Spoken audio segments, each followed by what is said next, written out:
Car உரிமையாளரா நீங்க, அப்ப நிச்சயமா நீங்க தான் இந்த விஷயத்தை தெரிஞ்சுக்கணும். ஃபாஸ்டாக் உரிமையாளர்களுக்கு இன்னையில இருந்து புதுசா விதிமுறைகள் அமலாகுது. முக்கியமா சொல்லணும்னா டோல் கட்டணங்கள்ல நடைபெறும் முறைகேடுகளை தடுக்கதா இந்த புதிய விதிமுறைகள் அமலாகுது.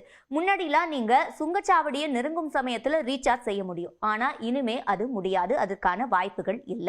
முக்கியமா சொல்லணும்னா சுங்கச்சாவடியை நீங்க நெருங்குறதுக்கு 1 ஹவருக்கு முன்னாடியே 60 நிமிடங்களுக்கு முன்னாடியே நீங்க ரீசார்ஜ் பண்ணி இருக்கணும். அப்பதான் உங்களோட டிரான்சாக்ஷன் ஒப்புக்கொள்ளப்படும். அதே மாதிரி நீங்க சுங்கச்சாவடியை தாண்டினதும் 10 நிமிடங்களுக்குள்ளார உங்களோட அக்கௌண்ட் பிளாக் லிஸ்ட்டுக்கு போயிடுச்சுனாலும் உங்களுடைய டிரான்சாக்ஷன் ஒப்புக்கொள்ளப்பட மாட்டாது.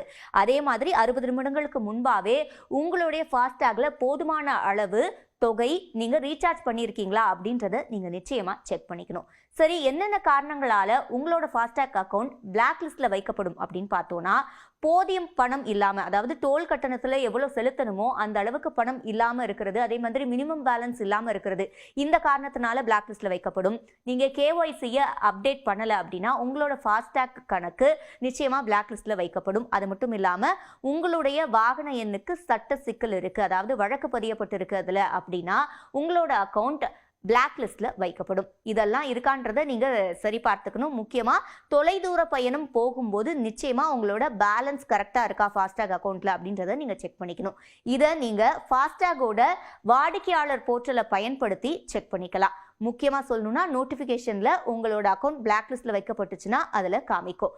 குறைந்தபட்ச வைப்பு தொகை இருக்கா, கேஒய்சி அப்டேட்டடா இருக்கா, 3 ஆண்டுகளுக்கு ஒரு முறை அதை அப்டேட் பண்ணணும், இதெல்லாம் அப்டேட்டா இருக்கா அப்படின்றத இனிமே நீங்க சரியா செக் பண்ணணும். ஒருவேளை நீங்க பண்ணல அப்படின்னா உங்களோட டிரான்சாக்ஷன் நிராகரிக்கப்பட்டுடுச்சு அப்படின்னா ரெட்டிப்பு தொகையா அது உங்ககிட்ட இருந்து வசூலிக்கப்படும்.